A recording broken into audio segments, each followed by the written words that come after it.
أعوذ بالله السميع العليم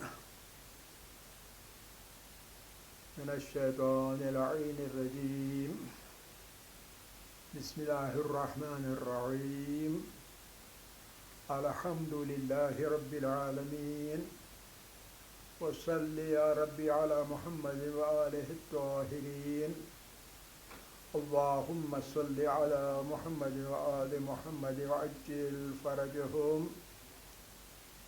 وعجل لوليك الفرج يا كريم واجعل فرجنا بفرجه يا أرحم الراحمين توكلت على الله العظيم رب اشرح لي صدري ويسر لي أمري واحلل عقدة من لساني يفقهوا قولي رب يسر ولا تعسر وتمم بالخير آمین یا رب العالمین. عزیزان گرامی، بحث نبوت کے بارے میں چل رہی ہے.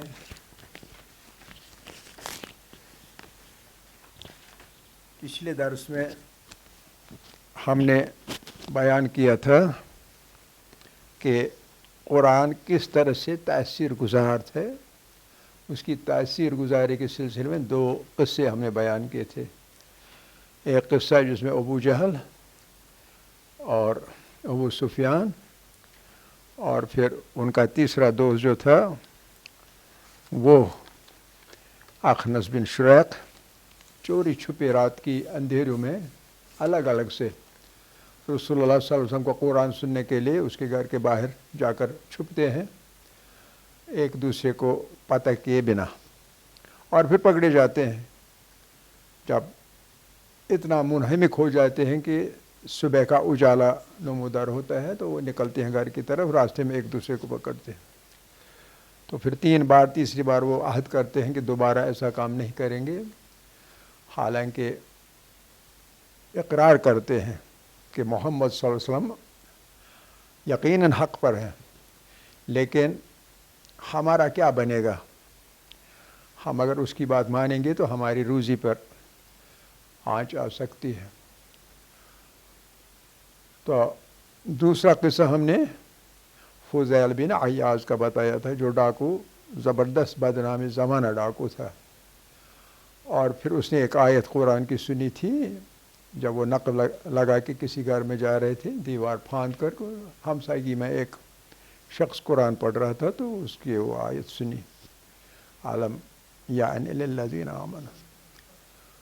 تو ایک دم سے اس ایک آیت کا ایسا اثر اس پر پڑ گیا، ایک تیر جیسے پایوست ہو گیا اس کے دل پر، اور اس نے توبہ وہی کر لی.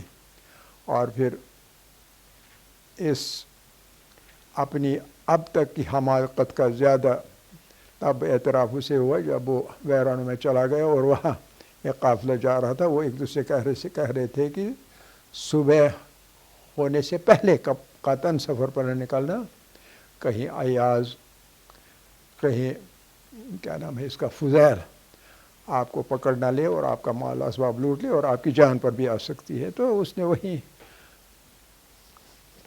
اپنے طور پر عزم مصمم کر لیا کہ اب میں یہ کام چھوڑ دوں گا، اور خدا سے دعا کی کہ میں آپ کا گھر پکڑ لوں گا، اس سے باہر نہیں جاؤں گا. تو پھر وہ پہنچا بیت الحرام میں، خانہ کعبہ کے پاس، اور پھر وہیں ساری زندگی گزاری اور مشہور ہو گیا اپنے زہد و تقوی کے اندر.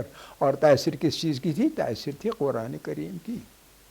تو آگے بحث لے جانے سے پہلے ہم تھوڑی دیر وقفہ کریں گے، اور اس وقفے میں ہم یہ بیان کریں گے کہ انسان کے بارے میں انسان کے نیچر کے بارے میں، اس کی خصلت کے بارے میں لوگوں کا کیا خیال ہے، لوگوں کی کیا آرا ہے. کہیں مختلف آرا تو نہیں ہے. تو 3 آرا پائے جاتے ہیں، تین طرح کے اوپینینز ہیں لوگوں کے اندر. اور وہ 3 طرح کے اوپینینز کیا ہیں؟ نمبر 1، اس کا برملا اظہار آپ کو نصرانیت میں ملے گا، اور وہ ہے کہ انسان بنیادی طور پر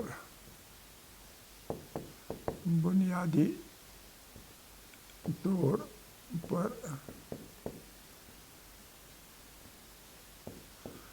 گنہگار ہے۔ بنیادی طور پر انسان کی خصلت جو ہے، خصلت سے انسان بہت ہی گرا ہوا ہے، بہت گرا ہوا ہے، گنہگار ہے۔ جیسے ہم نے ایک بار ایسا بتایا تھا، کہاں اللہ نے انسان کو اپنی منت سے اشرف المخلوقات بنا دیا، اس کو شرف بخشا، عزت و اکرام بخشا انسان بنا کر، اور وہ انسان بنا کر مسجود ملائکہ بن گیا۔ ملائکہ کو حکم دیا گیا کہ اس کا سجدہ کرو، کوئی اس کو ایک عزت بخشی، اشرف مخلوقات بنا دیا، اشرف مخلوقات بنا دیا، اشرف المخلوقات۔ یہ دوسرا نقطہ ہے، دوسری رائے ہے، اشرف مخلوقات بنا دیا۔ اور کہاں یہی انسان پھر اتنا احسان فراموش بن جاتا ہے، بھول جاتا ہے اپنے رب کو، جس نے اسے خالق کیا، جو اس کا مالک ہے، اور جس نے اسے روزی دی، اس کا رازق رزاق ہے، روزی دینے والا بھی وہی خدا ہے، پیدا بھی اسی نے کیا، شرف بھی اسی نے بخشا، اور روزی بھی اسی نے دے دی اور دیتا ہے ہمیشہ۔ کیوں؟ کیونکہ وہی تو اس کا مالک ہے، جس نے بنا دیا وہی اس کا مالک ہے۔ تین چیزیں بار بار ہم کہتے ہیں، خالق، مالک، لہذا رازق بھی۔ تو یہ سب کچھ انسان پر اللہ کی طرف سے عنایات ہیں، لیکن یہی انسان کیا کرتا ہے کہ احسان فراموش بن جاتا ہے، اور اکثر و بیشتر ہم نے وہ آیت بھی کبھی بیان کی تھی کہ اکثر لوگ جہنم میں جائیں گے، ہے کہ نہیں؟ کس لیے؟ اسی وجہ سے احسان فراموشی۔ وَلَقَدْ زَرَعْنَا، وہ آیت آپ کو یاد ہوگی، لِجَهَنَّمَ كَثِيرًا مِنَ الْجِنِّ وَالْإِنسِ۔ آگے کیوں؟ اس لیے کہ وہ غافل ہیں، ہم نے ان کو دل دے دیے، قلب دے دیے، لیکن وہ ان سے تفقہ، سوچ، فکر، وچار اور تفکر کا کام نہیں لیتے ہیں۔ آنکھیں دے دی، انہیں دیکھنے میں، بصیرت حاصل کرنے میں استعمال نہیں کیا، کان اس کو دے دیے اور وہ نصیحت سننے پر انہیں استعمال نہیں کر رہے ہیں، تو اس کے بجائے ایک دم سے وہ جا کے گناہ پر آمادہ ہو جاتے ہیں اور بنیادی طور پر گناہ گار ہیں۔ اور پہلا انسان آدم علیہ نبینا علیہ السلام، جو کہ پیغمبر بھی تھا، اور پیغمبر ہو کے بھی اس نے ایک طرح سے سرتابی کی حکم خدا کی۔ خدا نے کہا اس درخت کے پاس نہیں جانا، یعنی اس کا پھل نہیں کھانا، لیکن پھر بھی اس نے کھا لیا، چاہے ہوا کے بہکاوے میں، چاہے شیطان کے دھوکہ دینے کے بہانے، جس بھی بہانے سے، لیکن سرتابی کی، حکم عدولی کر لی۔ تو لہٰذا اس کو، یہ جو ہے نصرانیت میں اسے کہا جاتا ہے اوریجنل سن، پہلا ہی گناہ جو ہے وہ وہی ہے جو آدم نے کیا، اوریجنل سن، پہلا گناہ تو آدم نے کیا۔ یہ نصرانیوں کا قول ہے، ہمارا قول یہ نہیں ہے۔ تو لیکن سرتابی تو ہوئی، ہمارا قول ہے ترک اولیٰ ہے، لیکن ترک اولیٰ تو ہے بہرحال۔ تو لہٰذا ایک رائے ہے کہ انسان بنیادی طور پر گناہ گار ہے، انسان بنیادی طور پر نافرمان ہے، انسان بنیادی طور پر احسان فراموش ہے، وہ کسی کا احسان یاد نہیں رکھتا ہے، بھول جاتا ہے، اور پھر اسی کے ساتھ، جس نے اس کے ساتھ احسان کیا ہوگا، اسی کے ساتھ وہ برائی کرتا ہے۔ جس نے آپ کے ساتھ نیکی کی، آپ اسی کے ساتھ برائی کرتے۔ تو یہ ایک طرز کا جو ہے سوچ، ایک طرز کا تفکر ہے، سوچ ہے ایک طرز کی انسان کے نیچر کے بارے میں۔ بات کس بارے میں ہو رہی ہے؟ Nature of man, human nature میں بات ہو رہی ہے، کیونکہ یہ ہیومن نیچر جو ہے یہ بہت ضروری چیز ہے، یہ سمجھ میں آنا چاہیے۔ جہاں کہیں بھی انسانی جو معاملات ہیں ان کو سمجھنا ہو، ان کو ڈیل کرنا ہو، ان کے بارے میں فیصلے لینے ہوں، جہاں کہیں بھی ایسی بات ہو، تو پہلے ہمیں ہیومن نیچر کو سمجھنا پڑتا ہے، تاکہ جب انسان کی خصلت، انسان کا نیچر، انسان کا مزاج جب ہمیں وہ سمجھ آئے گا، تبھی اسی کے مطابق ہم اس انسان کے ساتھ ڈیل کریں گے، اور اس کو اپنی نصیحت سے جو بھی طریقہ استعمال کرنا پڑے اسی طریقے سے اس کو راہ راست پر لا سکتے ہیں۔ بنیادی طور پر تو یہی کام ہوتا ہے، ایجوکیشن میں بھی یہی ہوتا ہے، آپ کا ایم کہ انسانوں کو ایک خاص جو اس کی نیچر ہے اس نیچر سے واپس لا کر اصلی ہیومن نیچر پر لائے ہیں. تو اصلی ہیومن نیچر کیا ہے؟ تو بہکا ہوا ہیومن نیچر کیا ہے؟ اس پہ بحث کرنی لازمی ہے. تو یہ پہلا نقطۂ نظر ہے. دوسرا نقطۂ نظر یہ ہے کہ انسان بنیادی طور پر اشرف المخلوقات ہے. بنیادی طور پر جتنی بھی مخلوقات ہیں ان میں سب سے اونچا درجہ جو ہے وہ انسان کا ہے. کیوں؟ کیونکہ اللہ نے اس کو ایک تعقل دیا ہے، عقل دے دی ہے کہ نہیں؟ تو عقل کی وجہ سے، تفکر کی وجہ سے، سوچ وچار کی وجہ سے وہ سوچتا ہے، سمجھتا ہے. تو اس کی بنیاد پر وہ باقی تمام مخلوقات پر حاکم بن جاتا ہے، حکومت کرتا ہے اپنے سوچ وچار کی وجہ سے. تو یہ جو سوچ وغیرہ ہے اسی کی بنیاد پر، عقل کی بنیاد پر، فکر کی بنیاد پر مختلف حالات کو نظر میں رکھتے ہوئے صحیح نتیجہ نکال کر اس پر عمل کرنے کی بنیاد پر انسان اشرف مخلوقات بنتا ہے. اور اس چیز کا اثر آپ کو ہندوازم میں اکثر ملے گا. اور وہ کس چیز سے ملے گا؟ کہ کچھ انسان ہندوازم میں ہندوؤں کے اندر پیدا ہو گئے کہ انسان ہو کر بھی وہ اس کو بھگوان کا درجہ دیتے ہیں. کرشن کو بھگوان کرشن کہتے ہیں، رام کو بھگوان رام کہتے ہیں، گاندھی کو مہاتما گاندھی کہتے ہیں. یعنی انسان میں یہ خصوصیت ہے کہ وہ ایک اونچے درجے پر پہنچ سکتا ہے تو اشرف المخلوقات بن سکتا ہے. تو یہ چند انسانوں کے بارے میں وہ بعد میں نتیجہ نکالتے ہیں. یہ اشرف المخلوقات اس حد تک بنتے ہیں کہ خدائی کا دعویٰ کریں یا نہ کریں لیکن لوگ اسے خدائی کے درجے پر پہنچا دیتے ہیں، بھگوان بناتے ہیں، مہاتما بناتے ہیں وغیرہ وغیرہ. یہ دوسرا قول ہے. تیسرا قول، ہم جہاں تک اسلام کا تعلق ہے ہمارا جو نقطۂ نظر ہے وہ نہ یہ ہے اور نہ یہ دوسرا ہے، ہمارا تیسرا نقطۂ نظر ہے. اور تیسرا نقطہ نظر کیا ہے؟ تیسرا نقطۂ نظر ہے کہ انسان بنیادی طور پر نہ ہی گناہ گار ہے، نہ ہی گناہ گار ہے اور نہ ہی ملکوتی ہے. بنیادی طور پر ملکوتی یعنی super natural being, divine being, super natural نہیں ہے. نہ ہی سپر نیچرل ہے اور نہ ہی وہ بنیادی طور پر برا ہے. نہ برا ہے نہ بہت اصلی چیز کیا ہے؟ اصلی چیز کیا ہے؟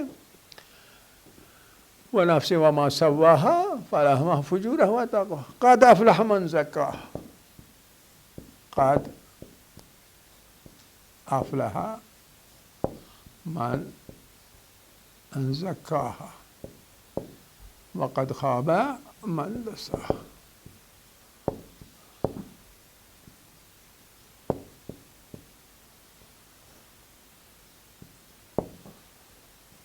یہ ہمارا نقطۂ نظر ہے کہ انسان میں دونوں امکانات ہیں. ایک امکان یہ ہے کہ اگر صحیح ڈگر اس نے پکڑ لی تو اشرفی مخلوقات کے مسجود ملائکہ بن سکتا ہے. یہ ایک امکان ہے.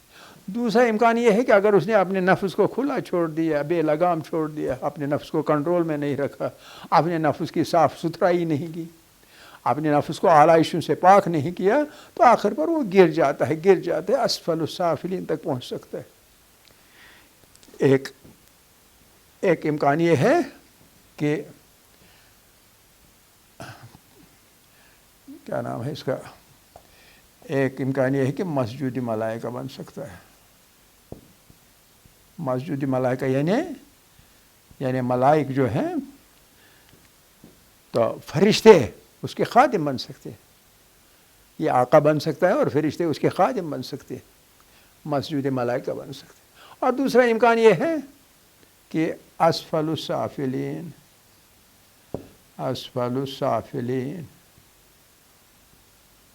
اس کی منزل ہو سکتی ہے. اتنا گرے گا کہ جتنی گراوٹ پر کوئی نہیں پہنچ سکتا. ابلیس کو بھی پیچھے چھوڑے گا، ابلیس سے بھی برتر بنے گا. اتنا احسان فراموش کہ جتنا ابلیس بھی نہ بن چکا ہو اتنا احسان فراموش بن سکتا ہے انسان. دونوں امکانات ہیں. ہمارا نقطہ نظر یہ ہے کہ دونوں امکانات ہیں. اب یہ ڈیپینڈ کس چیز پر کرتا ہے؟ یہ حالات پر ڈیپینڈ کرتا ہے. اسے کیسا ماحول ملا، کس قسم کے سماج میں وہ پلا بڑھا اور اس نے کس حد تک صحیح اثرات اپنے سماج سے، اپنے والدین سے، اپنے اساتذہ سے حاصل کیے، اور اسی حد تک وہ یا تو مسجود ملائکہ بن سکتا ہے، یا اگر اس نے قبول نہیں کی نصائح تو اس صورت میں وہ گر سکتا ہے، اتنا گرے گا جتنا اور کوئی نہ گرا ہو، حتیٰ کہ ابلیس بھی نہ گرا ہو۔ اور کبھی کبھی ہم کہتے ہیں کسی انسان کی برائی کو دیکھ کر کہ شیطان بھی اس کے سامنے شرمندہ ہے، کہتے ہیں نا کسی آدمی کے سامنے وہ اتنا گرا ہوا ہے، یزید ہے تو شیطان بھی اس کے سامنے شرمندہ ہے، شیطان بھی اتنا نہیں گر سکتا ہے جتنا کہ یزید گرا، جتنے بہت سارے دنیا میں گر گئے، اتنا وہی ہے اسفل السافلین، سب سے نیچی منزل تک پہنچ سکتا ہے، یہ ہمارا نقطہ نظر ہے۔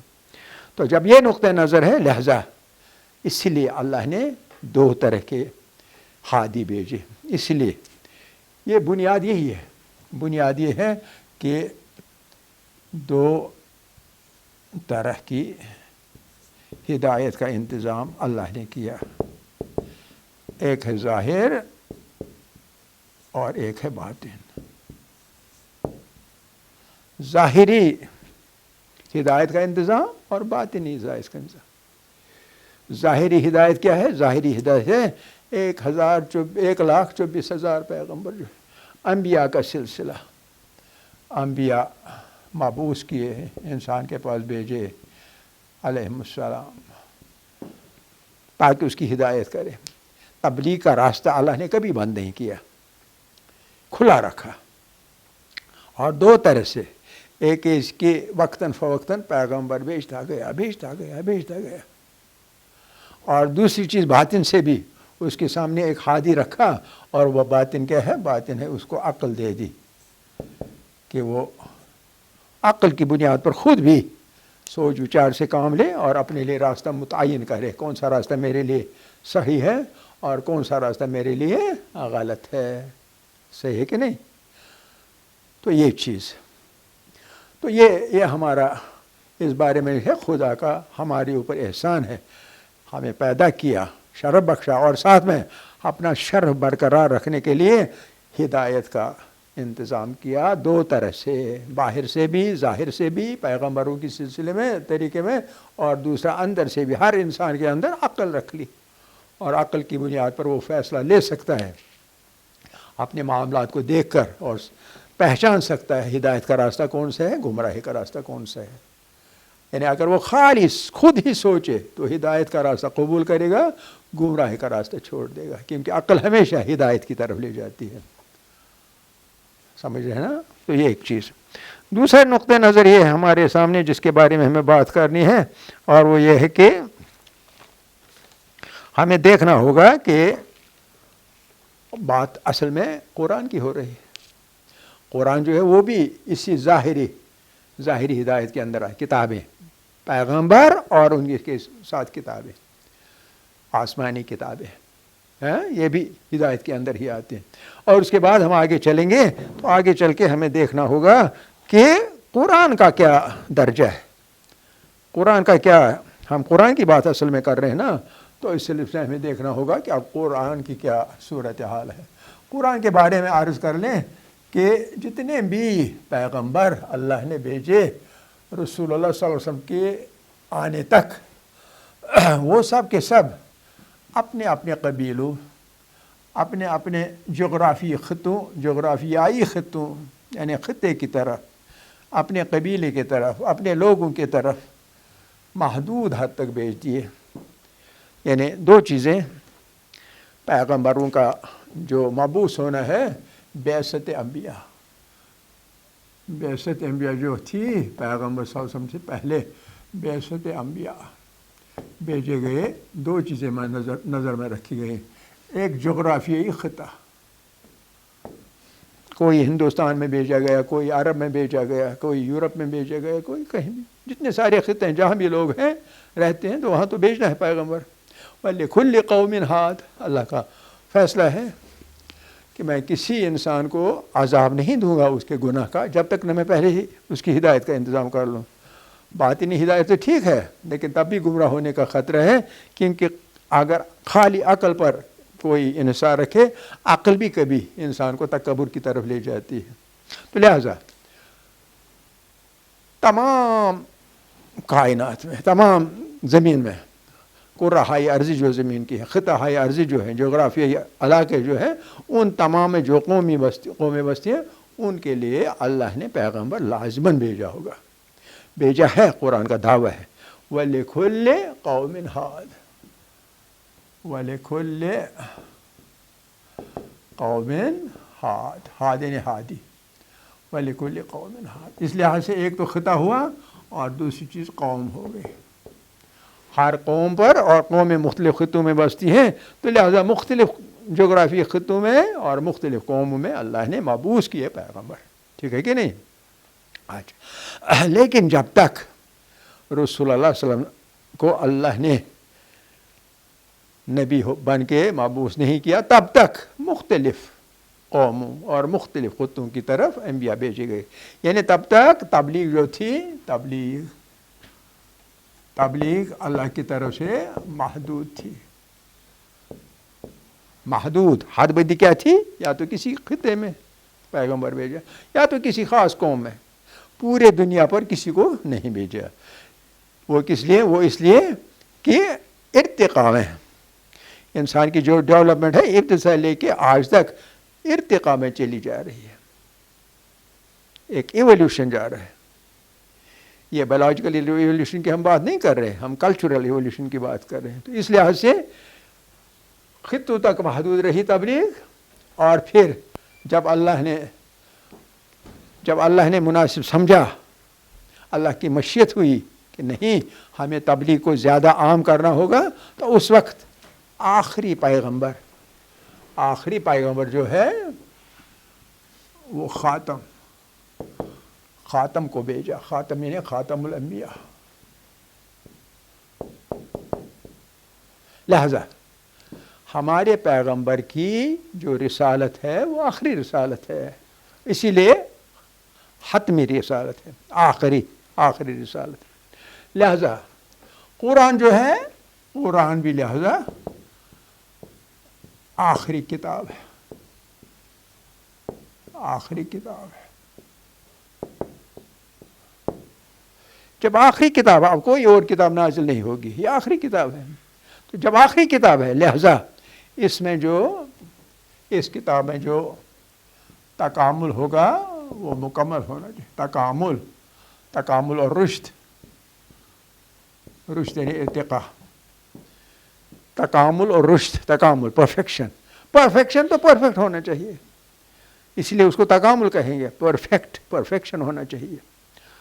اور رشد کا جہاں تک تعلق ہے، صحیح سمت میں راستے دکھانا، یہ بھی حد امکان میں ہونا چاہیے، جتنا امکان ہے تو اس حد تک تکامل بھی اور رشد بھی، دونوں چیزوں میں آخری لیول پر آنا چاہیے۔ یہ تبلیغ کی جو منزل ہے، یہ آخری لیول پر آنا چاہیے، تو لہٰذا یہ آخری کتاب ہے، آخری چیز ہے، ٹھیک ہے کہ نہیں؟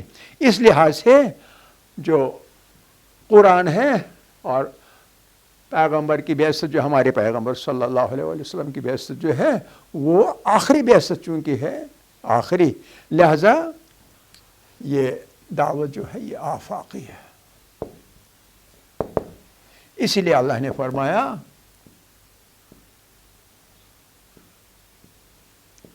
وَمَا أَرْسَلْنَاكَ إِلَّا رَحْمَةً لِلْعَالَمِينَ، عالمین کا ذکر کیا، ٹھیک ہے کہ نہیں؟ یعنی ہمارے پیغمبر کو بھیجا تمام عالموں کے لیے، تمام قوموں کے لیے، دنیا کے تمام خطوں کے لیے پیغمبر بنا کے بھیجیا۔ آفاقی، ان کی تبلیغ جو ہے، اس کا پروگرام ہے، اسلام کا پروگرام جو ہے، یہ آفاقی ہے، یونیورسل ہے۔ پہلے والے یونیورسل نہیں تھے، لیکن یہ والا پیغام جو ہے یہ یونیورسل ہے، یہ اپلائی ہونا ہے تمام دنیا پر، تمام، حتیٰ کہ کائنات پر بھی، یعنی ملائکہ بھی پیغمبر صلی اللہ علیہ وسلم کے زیر تعلیم ہے، وہ بھی تربیت دیتے ہیں ان کو، ملائکہ کو بھی۔ آپ دیکھیں نا، ہمارے یہاں قرآن کے اندر ایک سورہ ہے جس کو ہم کہتے ہیں سورہ جن، ہے کہ نہیں؟ آپ پڑھتے ہیں نا، سورہ جن پڑھتے ہیں قل اوحی الیہ، بتائیے قل اوحی، یہ آیت تھوڑی سی، ایک ہی آیت یاد رکھیے، زیادہ یاد رکھنے کی ضرورت نہیں ہے، ایک ہی یاد رکھیے کافی ہے۔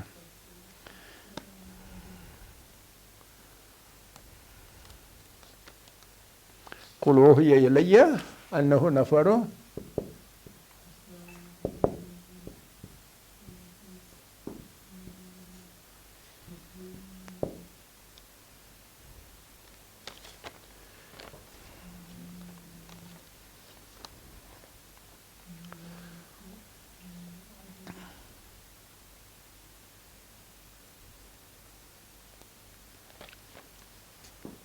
نفر من الجن،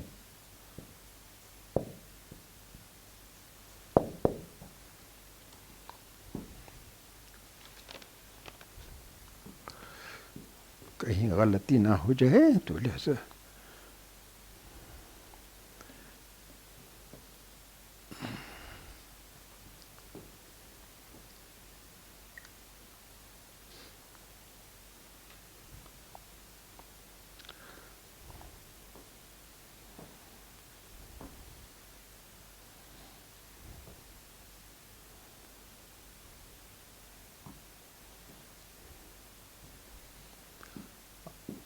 انہ استمع،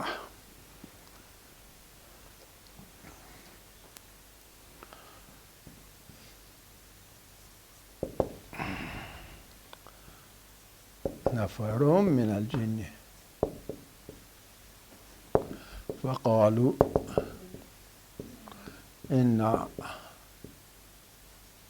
سمعنا قرآنا عجبا،